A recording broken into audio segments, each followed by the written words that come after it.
स्नातकोत्तर स्तर पर दीर्घ शोध प्रबंध संबंधी दिशा निर्देश विश्वविद्यालय द्वारा आधिकारिक रूप से जारी कर दिए गए हैं। नमस्कार, आप सभी का स्वागत है। आप देख रहे हैं प्रयागराज एजुकेशन, जहां पर विश्वविद्यालय से संबंधित हर एक अपडेट के साथ साथ आपको शिक्षक भर्ती के संदर्भ में लगातार सटीक स्पष्ट जानकारी दी जाती है। तो चलिए वीडियो को शुरू करते हैं। वीडियो थोड़ा सा लंबा होगा, वीडियो को बहुत ध्यान से देखिएगा। अगर आप हमारे चैनल पर बहुत पहले ही विजिट किए हुए हैं या हमारे चैनल को पहले ही सब्सक्राइब किए हुए हैं तो दीर्घ शोध प्रबंध पर हमने 24 फरवरी को एक डिटेल वीडियो बनाया था, जिसको आप सभी ने उम्मीद है कि देखा होगा। अगर नहीं देखा है तो लिंक आपको डिस्क्रिप्शन बॉक्स में मिल जाएगा। इसमें आपने साफ साफ बताया था कि चतुर्थ सेमेस्टर में कोई भी परीक्षा नहीं होगी। दिशा निर्देशों को बहुत ध्यान से देखिएगा, समझिएगा। यह दिशा निर्देश स्नातकोत्तर स्तर शोध प्रबंध एक सेमेस्टर पूर्णतया दिशा निर्देश कहलाएगा, यानी कि यह चतुर्थ सेमेस्टर में पूरी तरीके से है, यानी कि कोई परीक्षा नहीं है। यह दिशा निर्देश 2024-25 में शैक्षिक परिषद एवं कार्य परिषद की स्वीकृति के उपरांत जारी किए जा रहे हैं, यानी सत्र 2024-25 से लागू हुआ था। तो 24-25 में अगर प्रवेश आपने लिया है तो आपका चतुर्थ सेमेस्टर 2025-26 में होगा, तो यहीं से यह लागू हो जाएगा, यानी कि वर्तमान जो सत्र चल रहा है इसी से लागू हो गया है। यह दिशा निर्देश विश्वविद्यालय के सभी स्नातकोत्तर पाठ्यक्रमों यानी एमए, एमएससी, एमकॉम, अब एमए में जो भी विषय हैं, ठीक है, एशियन हिस्ट्री, मेडिवल हिस्ट्री, भूगोल, इकोनॉमिक्स, ठीक है, जितने भी पाठ्यक्रम हैं, उसके बाद एमएससी में जितने भी विषय हैं और एमकॉम लागू होगा, जिसमें शोध प्रबंध प्रोजेक्ट कार्य पाठ्यक्रम का अंग है। यह विश्वविद्यालय के समस्त विभागों, ठीक है, मुख्य परिसर में तथा संबद्ध एवं संगठक महाविद्यालयों पर लागू होगा, जो कि 4 जिलों में प्रयागराज, प्रतापगढ़, फतेहपुर में स्थित हैं 740 से अधिक महाविद्यालय। अवधि एवं पूर्णता के बारे में यहाँ पर बताया गया है। शोध प्रबंध कार्य केवल निर्धारित सेमेस्टर, सामान्यतः अंतिम सेमेस्टर में पूर्ण किया जाना अनिवार्य होगा, ठीक है। चतुर्थ सेमेस्टर में, अंतिम सेमेस्टर आपका चतुर्थ सेमेस्टर है। शोध प्रबंध हेतु विषय निर्धारण एवं शोध निर्देशक का चयन तृतीय सेमेस्टर के प्रारंभ में ही किया जाएगा, यानी तीसरे सेमेस्टर में ही आपका क्या शोध, कौन सा टॉपिक है और निर्देशक कौन है, उसके बारे में आपको आपके संबंधित महाविद्यालय, संबंधित विभाग द्वारा बताया जाएगा। साहित्यिक सर्वेक्षण, डाटा संग्रहण, विश्लेषण, लेखन इत्यादि निर्धारित सेमेस्टर तक पूर्ण कर ली जाएगी एवं अंतिम प्रस्तुति निर्धारित सेमेस्टर में पूर्ण की जाएगी। विषय की स्वीकृति विभागीय शोध प्रबंध निगरानी समिति डीएमसी द्वारा की जाएगी। विषय परिवर्तन केवल तृतीय सेमेस्टर के प्रथम 4 सप्ताह के भीतर समिति की अनुमति से संभव होगा। क्रेडिट निर्धारण, शोध प्रबंध हेतु क्रेडिट विश्वविद्यालय द्वारा स्वीकृत पाठ्यक्रम संरचना के अनुसार निर्धारित होंगे। जैसा कि आपको पता है, इसके लिए कुल कितना क्रेडिट है, 20 क्रेडिट है, और कितने अंक का है, 100 अंक का है। आपको हमने जो 24 फरवरी का भी वीडियो बताई है उसमें सब कुछ डिटेल में बताया हुआ है। पंजीकरण एवं विषय स्वीकृति निर्धारित सेमेस्टर के प्रारंभ में शोध प्रबंध हेतु पंजीकरण करेगा। प्रत्येक विद्यार्थी को विभाग द्वारा एक अधिकृत मार्गदर्शक आवंटित किया जाएगा। मार्गदर्शक शोध प्रबंध मूल्यांकित होने तक विद्यार्थियों का निर्देशन करेगा। अंतिम प्रस्तुति से पूर्व मार्गदर्शक द्वारा संतोषजनक प्रमाण पत्र आवश्यक होगा। इसके बाद आगे है 7वां पॉइंट, निगरानी व्यवस्था। प्रत्येक विभाग में शोध प्रबंध निगरानी समिति गठित की जाएगी। सेमेस्टर के दौरान न्यूनतम 2 प्रगति समीक्षा बैठकें आयोजित की जाएंगी। असंतोषजनक प्रगति की स्थिति में प्रस्तुति की अनुमति रोकी जा सकती है। प्रस्तुति और शोध प्रबंध कब जमा होगा, इसके बारे में यह सबसे महत्वपूर्ण है। शोध प्रबंध निर्धारित तिथि तक जमा करना अनिवार्य होगा। शोध प्रबंध के साथ निम्न संलग्न होंगे: शोध प्रबंध की हार्ड कॉपी एवं सॉफ्ट कॉपी। ध्यान से आप देखिएगा, यहीं पर आपसे आपका जो शोध प्रबंध उसका हार्ड कॉपी भी और सॉफ्ट कॉपी भी आपको जमा करना है।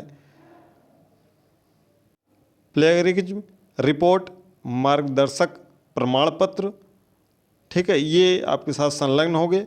मूल्यांकन में आपको क्या होगा, मूल्यांकन CBCS NEP प्रावधानों के अनुरूप होगा। शोध प्रबंध का मूल्यांकन बाह्य परीक्षक एवं मार्गदर्शक द्वारा किया जाएगा जो विश्वविद्यालय द्वारा नामित होते हैं। मौखिक परीक्षा यानी कि वाइवा बाह्य परीक्षक एवं मार्गदर्शक द्वारा संपन्न होगी, जो दोनों लोग मिलकर संपन्न कराएंगे। उत्तीर्णांक विश्वविद्यालय परीक्षा अध्यादेश के अनुसार होंगे। तो उत्तीर्णांक हमने आपको बताया था उस वीडियो में कि 33 अंक आपका उत्तीर्णांक है। मूल्यांकन योजना 100 अंक का मूल्यांकन है। कैसे आपका मूल्यांकन किया जाएगा, यानी कि किस पर कितना अंक दिया जाएगा। जो आपका प्रस्ताव की प्रस्तुति है उस पर 10 अंक दिया जाएगा। जो आपकी प्रगति समीक्षा की जाएगी उस पर 15 अंक दिया जाएगा। शोध प्रबंध का जो आपका मूल्यांकन होगा उस पर 50 अंक दिया जाएगा, यानी कि फाइल पर आपके। और आपकी मौखिक परीक्षा 25 अंक की होगी। ठीक है, कुल ये मिलाकर 100 अंक होंगे। यानी कि जो बाह्य परीक्षक आएंगे वो आपसे प्रश्न भी पूछेंगे, आपकी परीक्षा भी लेंगे उसी से संबंधित। ठीक है, तो जो प्रश्न पूछा जाएगा उसमें से वह 25 अंक देंगे।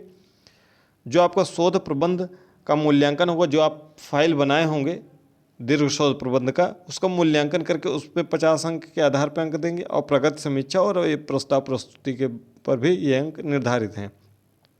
मूल्यांकन के दस्तावेजीकरण प्रत्येक छात्र को निम्नलिखित का रखरखाव करना होगा। शोध प्रबंध प्रगति रजिस्टर, मासिक पर्यवेक्षक बैठक रिकॉर्ड, फील्ड वर्क लागू होता है तो साहित्यिक चोरी रिपोर्ट, पर्यवेक्षण प्रमाण। ठीक है, विलंब की स्थिति निर्धारित सेमेस्टर में शोध प्रबंध जमा न करने की स्थिति में विद्यार्थी को पुनः पंजीकरण कर अगली परीक्षा में सम्मिलित होना होगा। इसके बारे में भी हमने अभी 2 दिन पहले MMSC MCOM 4th सेमेस्टर के बारे में डिटेल से बताया। अगर आपने नहीं देखा है चैनल पर विजिट करके देख सकते हैं। शोध प्रबंध पूर्ण किए बिना उपाधि नहीं प्रदान की जाएगी। यानी कि अगर आपका शोध प्रबंध नहीं पूर्ण होगा, अगर फेल हो गए या फिर अब्सेंट हो गए तो फिर से आपको शामिल होना पड़ेगा। उसके पहले आपका यह शोध प्रबंध नहीं पूर्ण माना जाएगा। शोध प्रबंध विद्यार्थी का मौलिक कार्य होना चाहिए। यह शैक्षणिक आपकी सत्यनिष्ठा है। ये UGC के नियमों के अनुसार होगा। ठीक है, पर्यवेक्षक की क्या जिम्मेदारियां हैं जिसके अंडर में आप यह कर रहे हैं। शोध की रूपरेखा और संरचना का मार्गदर्शक करना, प्रति सेमेस्टर कम से कम 4-6 समीक्षा बैठकें आयोजित करना, मौलिकता और नैतिक मानकों को सुनिश्चित करना, प्रगति प्रमाण पत्र प्रस्तुत करना। छात्र की क्या जिम्मेदारी है कि समीक्षा बैठकों में नियमित रूप से भाग लें, जमा करने की समय सीमा का पालन करें, शोध नैतिकता बनाए रखें, साहित्यिक चोरी से बचें, प्रतिक्रियाओं को शामिल करें, गुणवत्ता आश्वासन उपाय, ये सब चीज़ें हैं। अभिलेख रखरखाव है। ठीक है, और अंतिम है कि इस दिशा निर्देश के क्रियान्वयन में उत्पन्न किसी भी विवाद या कठिनाई के समाधान हेतु कुलपति महोदय का निर्णय अंतिम होगा। विश्वविद्यालय द्वारा ये नोटिस भी इसी में जारी की गई है कि विश्वविद्यालय से संबद्ध महाविद्यालयों के सत्र 2025-26 यहाँ पर लिखा हुआ कि परास्नातक पाठ्यक्रम में अंतिम सेमेस्टर यानी चतुर्थ सेमेस्टर के दीर्घ शोध को पूर्ण कराए जाने हेतु तो विश्वविद्यालय द्वारा नामित परीक्षकों को सूची संबंधित महाविद्यालय के कॉलेज लॉगिन पर अपलोड कर दी गई है। यानी कि यह सूची आपके कॉलेज के लॉगिन पर अपलोड कर दी गई है कि कौन से परीक्षक आपके यहाँ आ रहे हैं मूल्यांकन करने आपके शोध प्रबंध फाइल की और मौखिक परीक्षा की। अतः समस्त संबंधित महाविद्यालय के प्राचार्य को सूचित किया जाता है कि अपने महाविद्यालय के परास्नातक पाठ्यक्रम के अंतिम सेमेस्टर में पंजीकृत परीक्षार्थियों का विश्वविद्यालय द्वारा नामित परीक्षकों से संपर्क कर दीर्घ शोध का कार्य पूर्ण कराते हुए ऑनलाइन अंकों को यथाशीघ्र पूरित करना सुनिश्चित करें। उक्त क्रम में दीर्घ शोध हेतु दिशा निर्देश इस पत्र के साथ संलग्न कर प्रेषित किए जा रहे हैं, जिसे संबंधित महाविद्यालय के प्राचार्य एवं विश्वविद्यालय द्वारा नामित परीक्षकों द्वारा अक्षरशः पालन किया जाना अनिवार्य होगा। इसके लिए हमने आपको दिशा निर्देश पूरा दिखा दिया है। परीक्षक की नियुक्ति हो चुकी है दीर्घ शोध प्रबंध के लिए।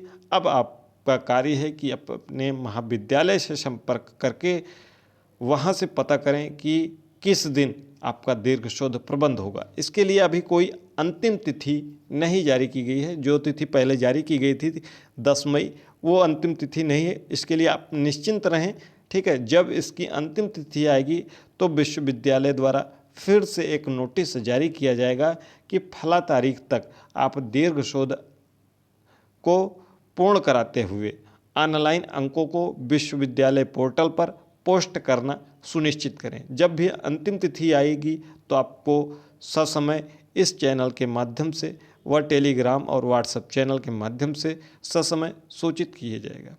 वीडियो को देखने के लिए बहुत बहुत धन्यवाद। जानकारी अच्छी लगी हो तो ज़रूर कमेंट करिएगा। अगर चैनल पर पहली बार विजिट कर रहे हैं तो चैनल को सब्सक्राइब कर लीजिएगा। शिक्षक भर्ती से संबंधित जानकारी के लिए भी चैनल पर आप विजिट करके देख सकते हैं। कोई भी डाउट होगा तो ज़रूर कमेंट बॉक्स में पूछ लीजिएगा, ठीक है। मिलते हैं अगली वीडियो में।